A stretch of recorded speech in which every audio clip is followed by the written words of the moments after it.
When the whole family comes together to watch the game, nobody wants to miss a second of the action to run to the grocery store. With Instacart, you can get all your weekly groceries in as fast as an hour. Less time shopping means more game time. Let's go. Visit instacart.com to get free delivery on your first 3 orders. Offer valid for a limited time. $10 minimum per order. Additional terms apply.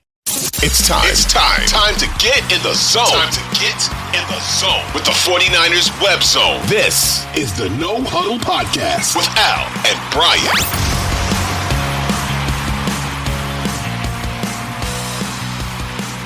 What's up, faithful? You're listening to another episode of the 49ers Web Zone No Huddle Podcast, a part of the Odyssey Network.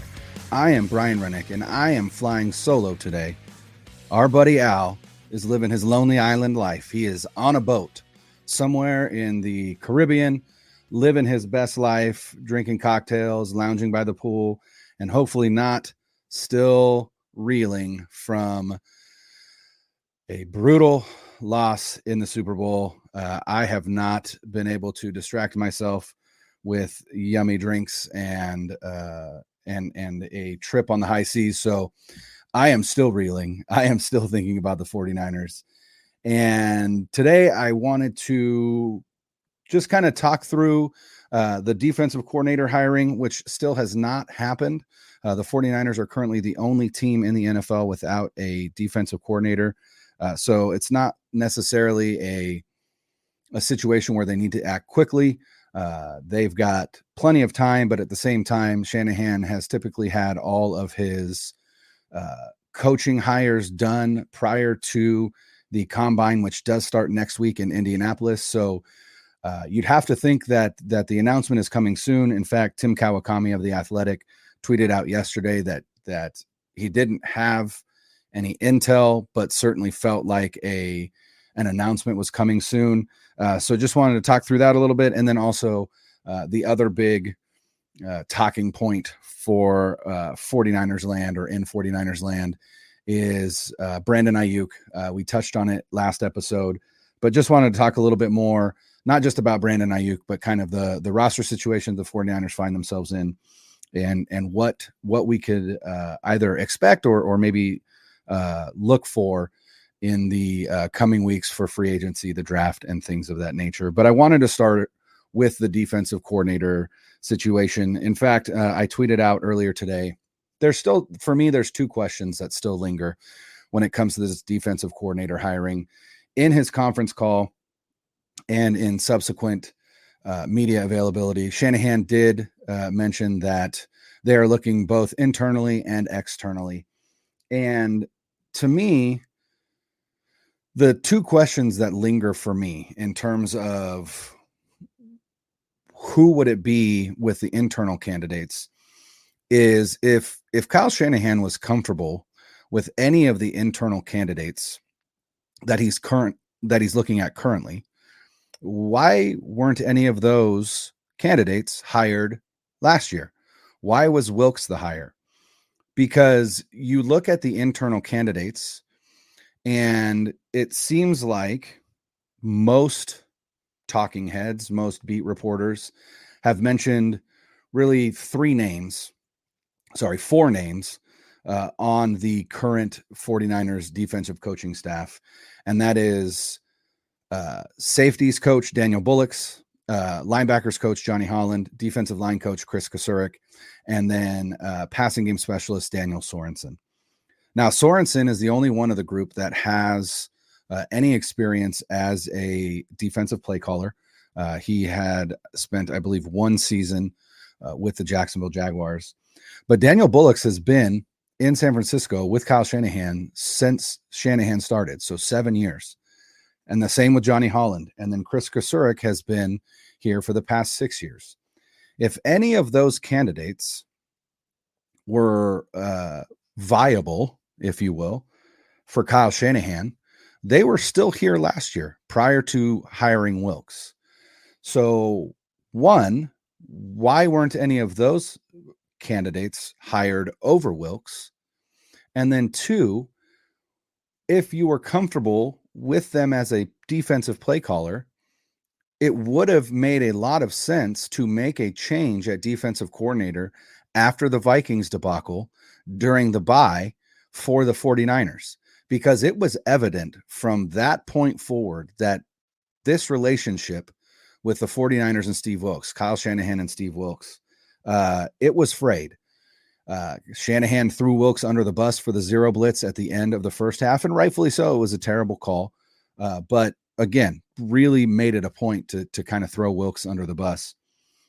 And then continue to talk about, well, maybe he needs to come down from the booth, right? Wilks said, hey, I'm more comfortable calling plays from the booth. Kyle Shanahan says, hey, we're more comfortable with our defensive coordinator on the sideline.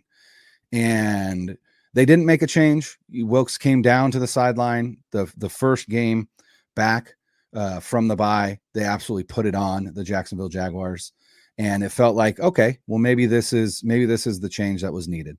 And then obviously, as we saw from about the Arizona Cardinals game on, the defense did not look like it was championship caliber as it has in the past. And it led to the firing of Steve Wilks at the end of the season after a brutal Super Bowl loss. I am not one that puts that loss on the defense. I thought the defense actually played very well. But there are also people out there who said they heard from sources that Kyle Shanahan himself had a large role in crafting that defensive game plan. And if that's the case, then obviously this wasn't going to end any other way than with Wilks being removed. So those two questions linger for me. And just the fact that it has taken the amount of time that it has. I mean, you think about when Robert Saleh was hired as the Jets head coach, it was, I didn't look, but I would venture to say days later that it was reported that DeMeco Ryans was being elevated. It was obvious that Shanahan was ready to elevate him. And granted, he knew that Saleh was probably going to be leaving for a head coach, so he probably had more time to think about it. But at the same time, with the way that things went with Steve Wilks, I would imagine that Kyle Shanahan was probably thinking, this guy might not make it, after the end of the season, unless we win a Super Bowl. But you have to think that he still, was thinking, right? Thinking about it and thinking about his options. And so those questions, right? Why wasn't one of these internal candidates hired instead of Wilks? Why wasn't one of these internal candidates promoted and Wilks let go at the bye when it really felt evident that things weren't working the way that Shanahan wanted? I think those are two important questions to ask. And then the length of time that it has taken to make this announcement for defensive coordinator. All those, to me, point to this being an outside hire.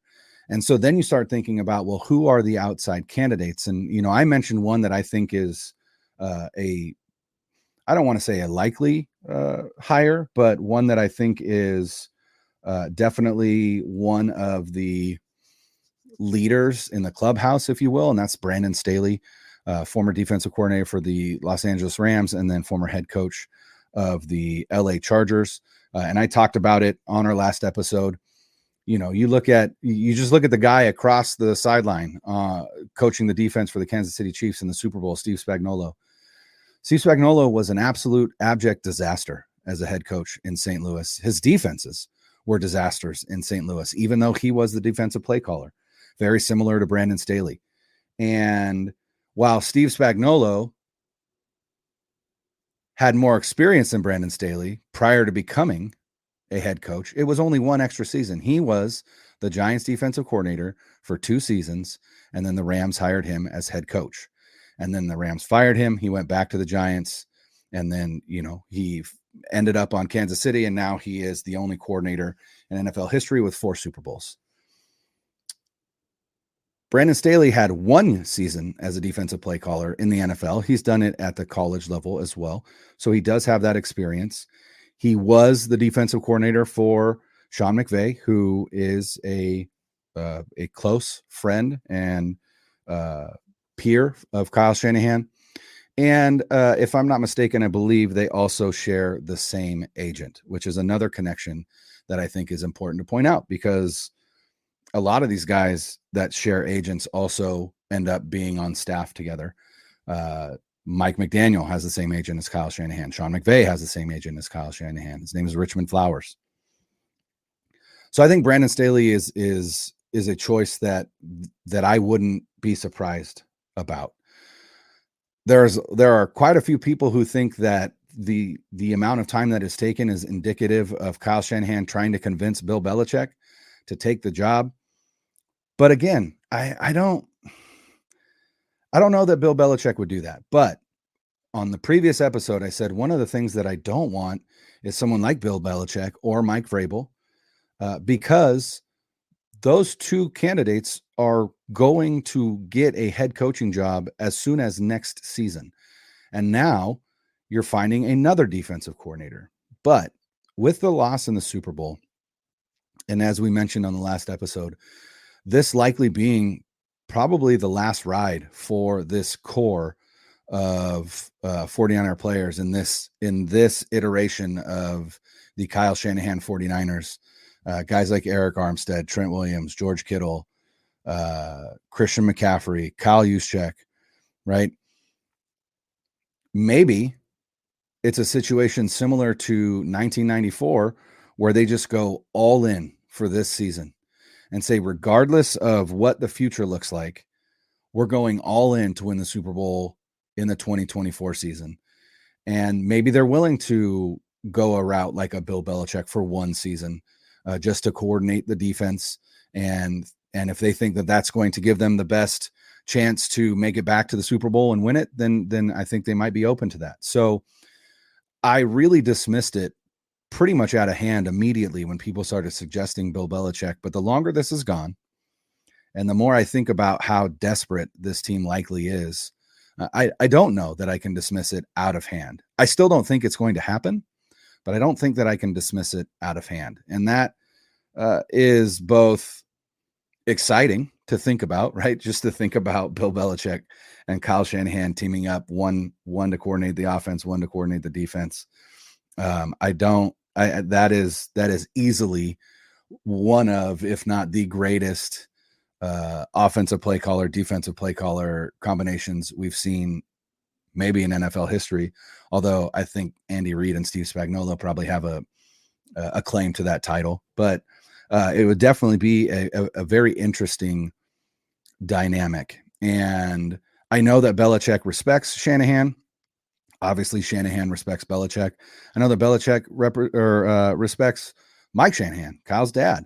And there's a connection there. So as much as I thought, there's no way that could happen when Wilks was let go, the longer this has gone, like I said, the more I think maybe this could happen. But regardless of who they do bring in, I am pretty confident that it is going to be an outside hire.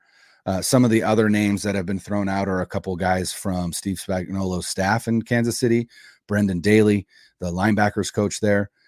And then I lost the name of their secondary coach. But the other thing that we got to think about is Wilks was a secondary guy. Daniel Bullocks is a secondary guy. Sorensen is a secondary guy. And pretty much the downfall of Steve Wilks was the front seven play of the 49ers defense. It just never felt like it was in concert with the back end of the defense. And the linebackers specifically really felt like they weren't playing the way that we were used to seeing them play, Fred Warner and Dre Greenlaw. And perhaps that is indicative of the 49ers looking for somebody who is a front seven coach, or specifically a linebackers coach, because that's what Robert Saleh was. That's what D'Amico Ryans was. Maybe they feel like those coaches, those linebackers coaches, just have a better grasp of defensive play calling than some of these other types of position coaches. So it will be interesting to see. But like I said, I think for me, the likeliest outcome in my mind is that they do end up with an outside hire. I still have my money on Brandon Staley, but we will see, and hopefully we'll see in the next few days. Like I said, I think Shanahan wants this done and in place prior to the combine, simply so that they can all get to the combine, start doing film study and finding players to fit, their scheme and have that input from that defensive coordinator. So let's go ahead and move on to some roster musings and talk about Brandon Aiyuk and Deebo Samuel and all that. But let's do that after the break. All right. So the other big storyline post Super Bowl, and again, we touched on it in last episode, is the future of Brandon Aiyuk on the 49ers. And before we even start the discussion about where they are with the cap and all of that, I want to say off the bat, the 49ers do not have to trade Brandon Aiyuk. The 49ers do not have to trade or release Deebo Samuel. They don't have to do any of those things. I think the discussion about Brandon Aiyuk is more about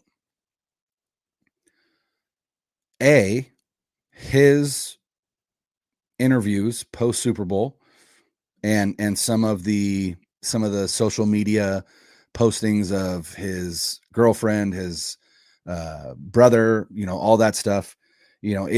Stuff like that gets fans up in arms and freaking out. But the reality of the situation is that Brandon Aiyuk is under contract for the 49ers for next season. And if he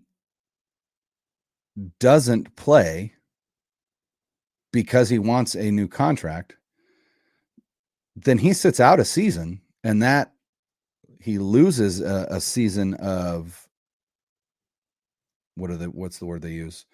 Service, right? He loses a season of service, but also he's still part of the 49ers. And, I said, I understand that, but that doesn't matter to me, because if the 49ers are trying to win the Super Bowl next season, you don't want a disgruntled Brandon Aiyuk. You don't want a Brandon Aiyuk who has sat out the majority of training camp. You don't want a Brandon Aiyuk who isn't focused on the goal. And so to me, this is a situation where they work hard to extend Brandon Aiyuk and make it work. And, we talked about what that could look like, because the other question is, does Brandon Aiyuk want to be a 49er? And we talked a lot about how impressive his season was this year in regards to production versus targets. And this is not a pass happy offense. This is not an offense that gives 135 targets to a wide receiver. It's an offense that spreads the ball around to many different playmakers. And when you share an offense with a Deebo Samuel and a Christian McCaffrey and a George Kittle and even a Juwan Jennings, you are going to see less targets.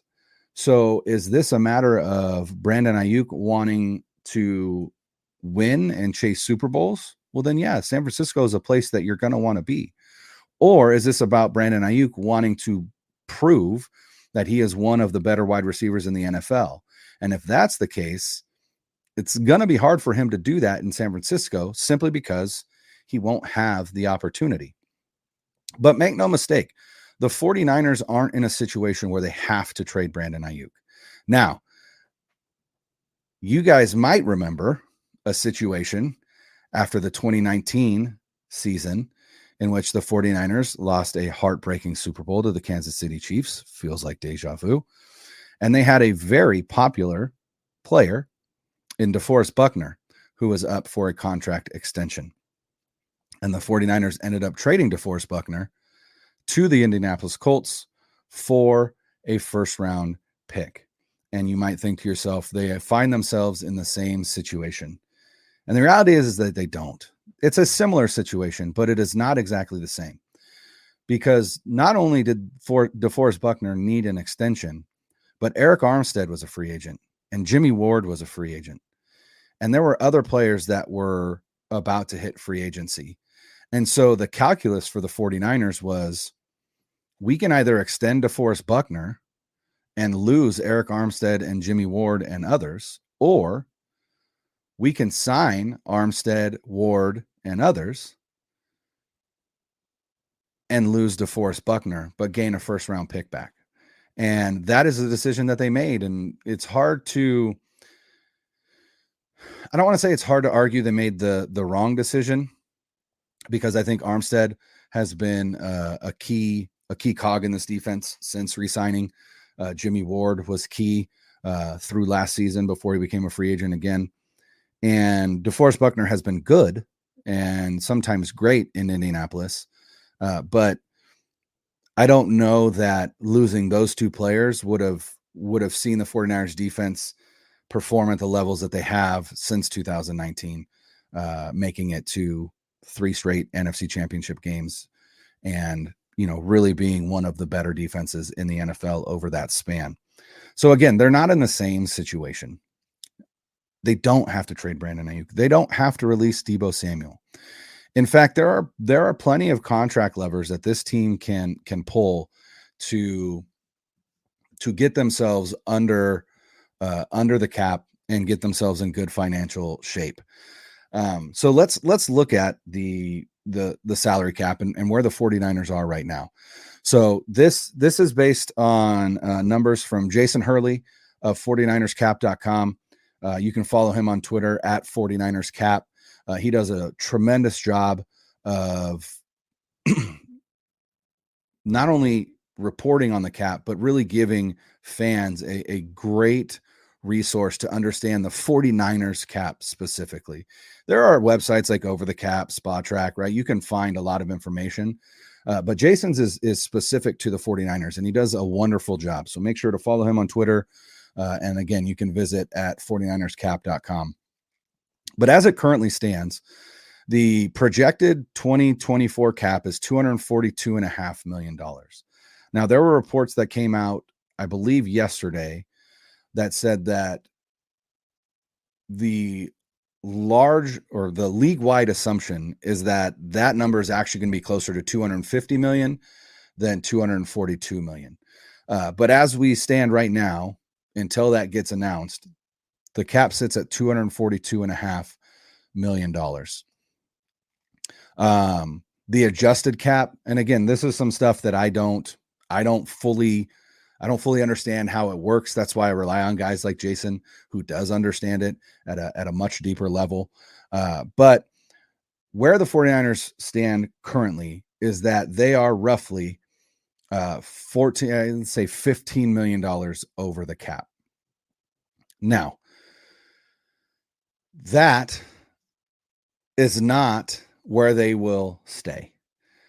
Let's be perfectly honest. And the other thing that we've got to look at is what are some ways that they can get some money to either be players in free agency, or at the very least do things like sign their draft class, sign some of the players that they may want back that are currently scheduled to be free agents, etc.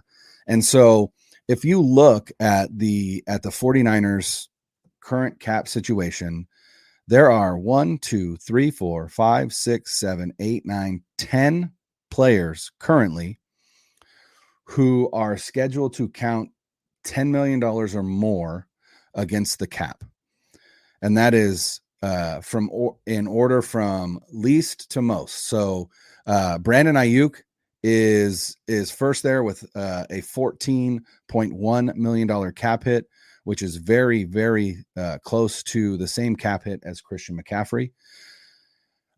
Nick Bosa's cap hit in 2024 is $14.6 million. Javon Hargrave, $15.4. Charvarius Ward, $18.4. George Kittle, $21.9. Fred Warner, $24.5. Eric Armstead, $28.3. Deebo Samuel, $28.6. And Trent Williams, $31.5. Now, here's where things get a little dicey for the 49ers.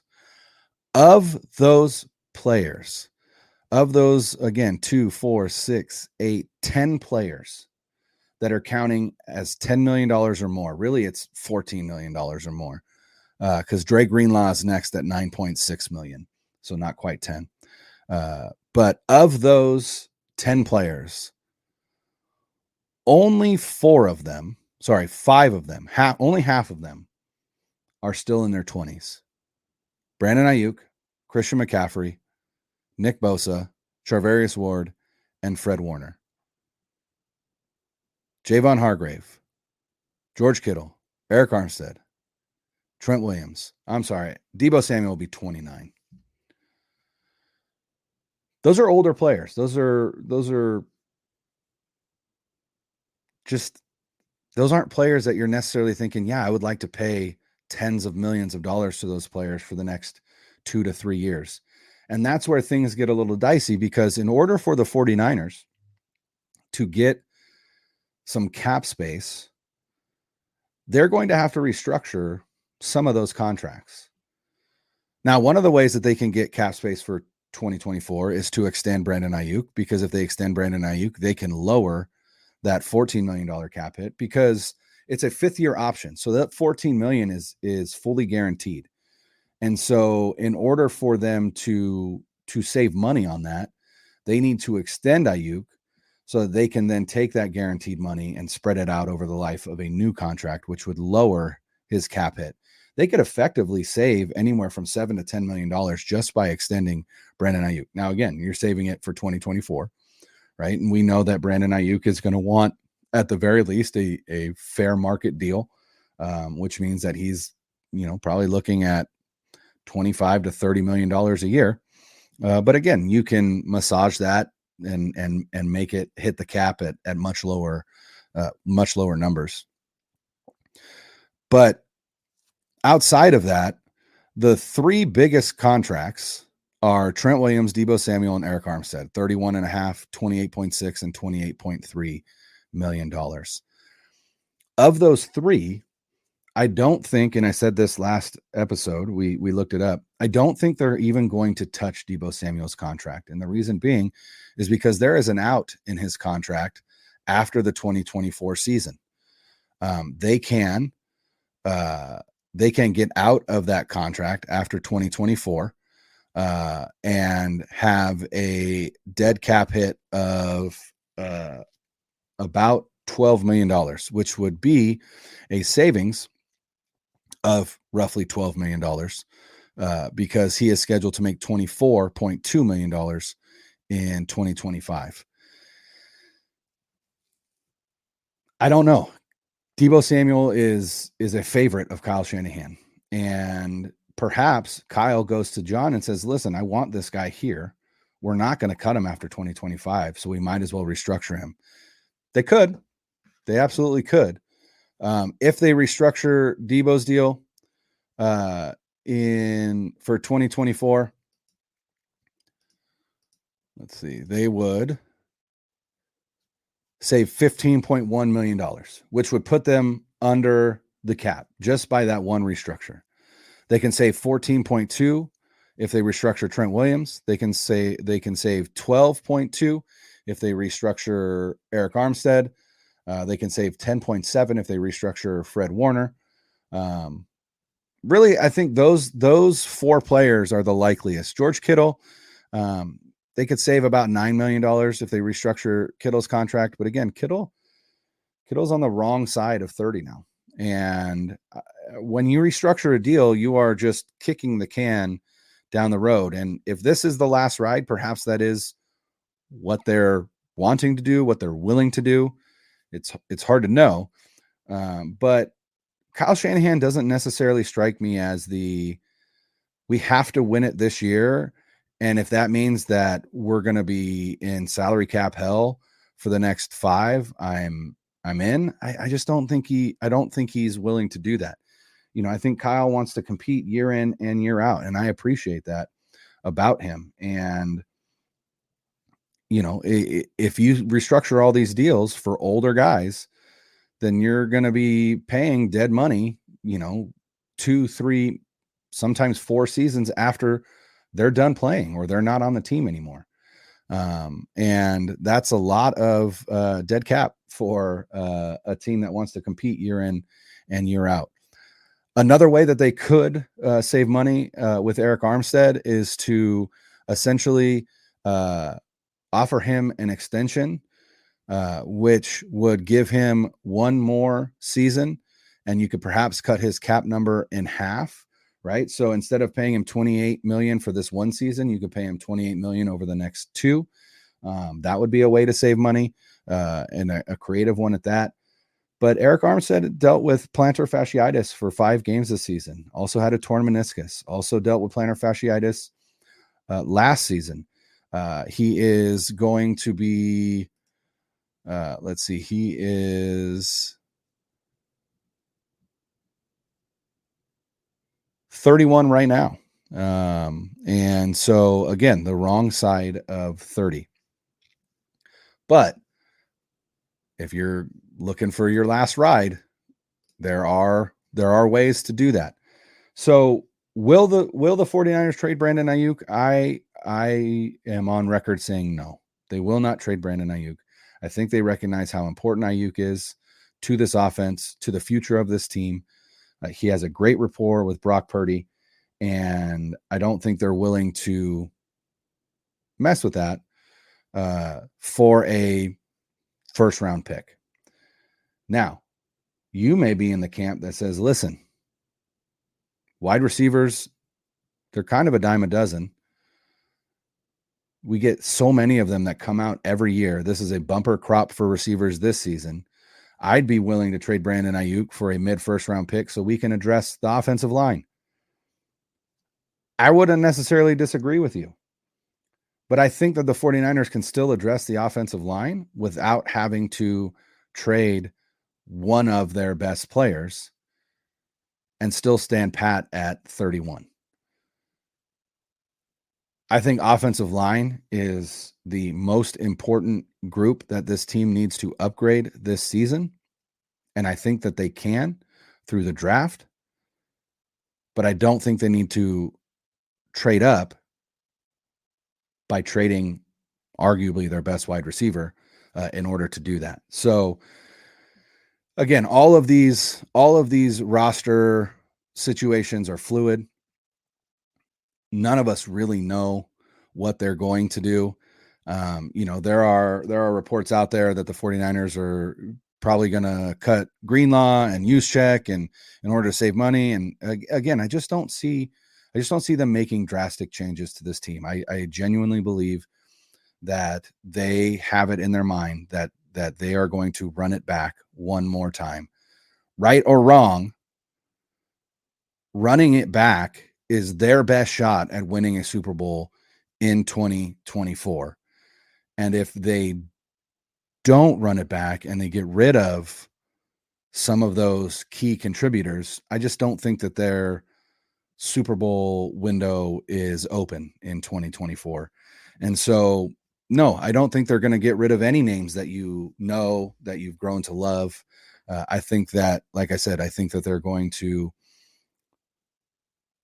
do some cap gymnastics. They're going to bring everybody back. They may even look to add one or two players, maybe along the offensive line. I think they'll draft for offensive line. I think they'll draft for defensive line because they always do. But they've got an opportunity. This is probably the last one with this core, but they have an opportunity to run it back and make it back to the Super Bowl. But A, they got to get this defensive coordinator hire correct. And B, they've got to upgrade this offensive line. And it'll be interesting to see how they do it, whether it's free agency, draft, whatever the case may be. But to me, those are the two keys for them to have the best opportunity to run it back and get that 6th Lombardi. That's all I have for you guys today. Thanks for listening. Again, I hope Al is enjoying his time on the high seas. I will be back later this week. I am working on bringing a guest on. I haven't finalized it yet, so I don't want to say anything. But if I do, it will be a fun episode, especially for anybody who has been a 49ers podcast, not just this podcast, but a lot of podcasts, and part of the 49ers Twitter community I'm looking to bring an OG who got out of the game, and I'm looking to bring him back at least for one appearance. So still working on that, but I will be back later this week, and we will talk more 49ers. But until then, later. 9-0-3, 1, 2, 3.